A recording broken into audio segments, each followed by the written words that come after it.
So before I was an artist, I was doing a chemistry degree. I think it kind of gives a bit of like mad scientist energy. Cooking up something in the lab, you know what I mean? That kind of thing.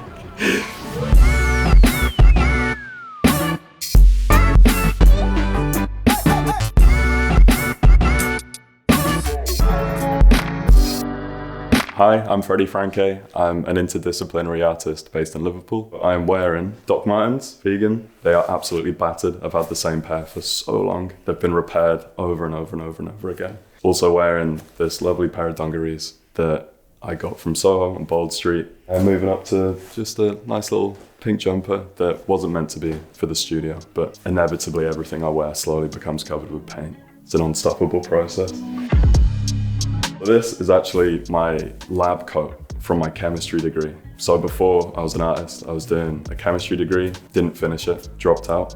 But yeah, no, I still wear it. I think it kind of gives a bit of like mad scientist energy.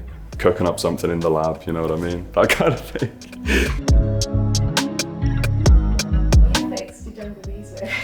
That is a shoelace, and that's a carabiner. Just very utilitarian, just like DIY guy, I guess.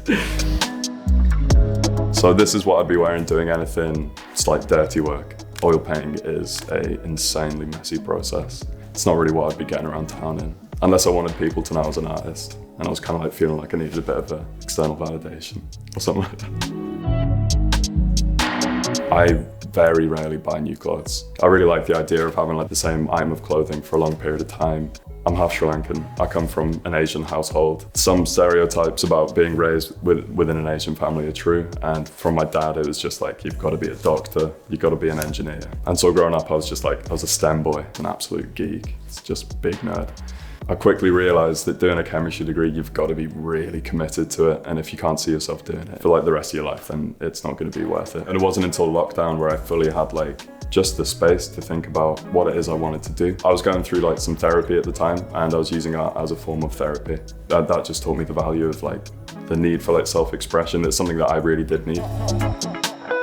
I've got a studio at the Royal Standard in a part of a shared space. There was another guy who was in the Royal Standard who used to paint in chef's clothes because he used to be a chef. We kind of came up with this idea that we'd form this like painting super group of like different professions.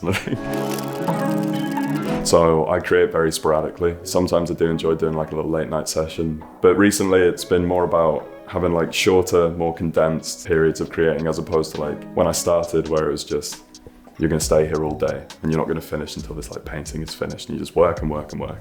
It suits me better to just go in, really condensed bit of creating, leave whilst it's sweet, don't get upset, don't walk home from the studio being like, why am I doing this? Because that is a real problem with painting. My oil painting is just very fantasy. Super colourful, use a lot of distorted perspectives. There's so many different sources of inspiration that I use. It does usually revolve around like a body or using the body as a mean of expressing. The only way I can describe it is like how a musician would sample. And it's like taking all these little elements, chopping them up and like putting them reframing them into a different narrative, I guess. Although oil painting is like, that's like the core of it. I've done bits of like 3D design, I write poetry, perform poetry, make a lot of music that no one's ever gonna hear because it's just for me and it's terrible. Yeah, I guess it is kind of a uniform. And that's why I'm wearing Docs. Putting on like smart formal black shoes when I'm heading into the studio makes me feel like, I don't know, legit. And it's like, I'm going to a job now. So I've got a pair of Docs on, one of two pairs of shoes that I own. This is a sarong that I made myself for a poetry performance at the Blue Cup. It was a part of the Liverpool Against Racism Festival. I've got a t-shirt that I made for my solo show last year. Got a painting chain that I made. One of the most ridiculous things I've ever created, but yeah, I love it. There was a group show that had an open call for an exhibition in Liverpool. I was not successful in applying for it. However, one of my housemates was DJing at this event, and out of pure spite and pettiness, I thought I'd make him a painting chain so that he could wear it whilst he was doing his DJ performance, and that I could kind of like just say that I was there regardless. So yeah, made him this little mouse skeleton, put it on a chain, and yeah, he wore it for me. Like obviously there's always like crossovers between like, I don't know, painting and fashion and wearable art. But yeah, I guess this is just like a little exploration. How can I make my art wearable?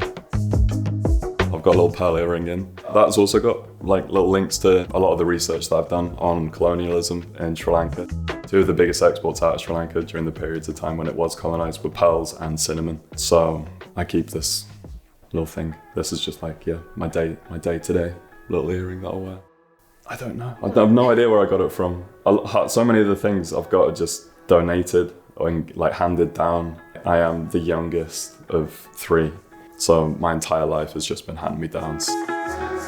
So the sarong is something very informal that you'd find that men and women would wear in Sri Lanka.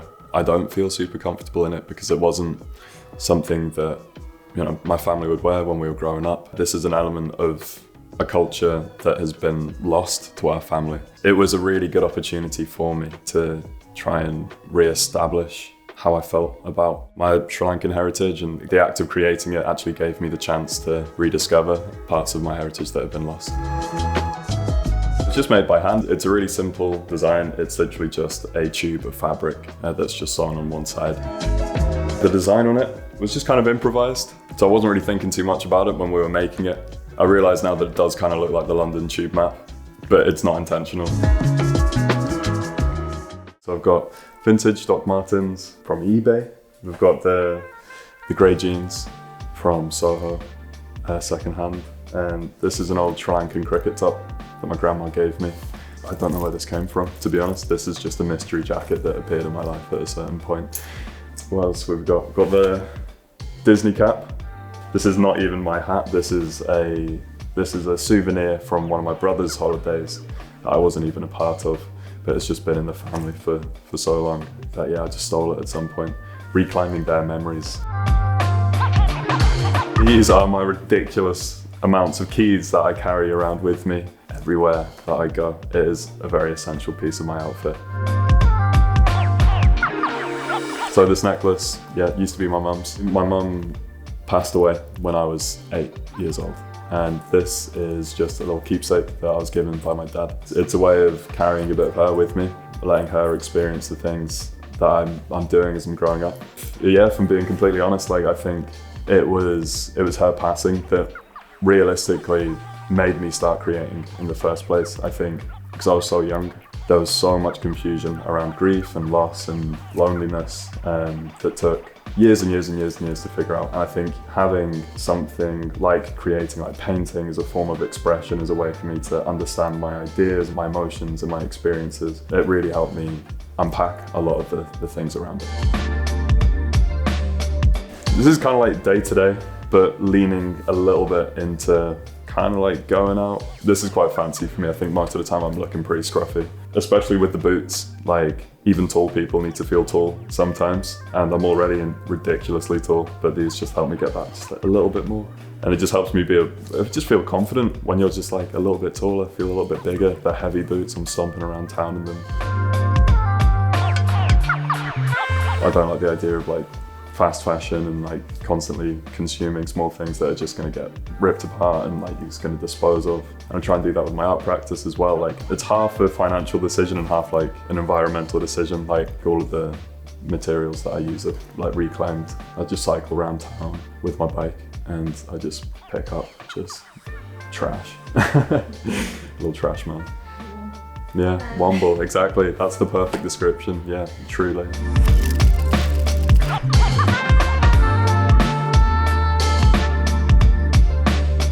I'm Freddie, and this is what I wear.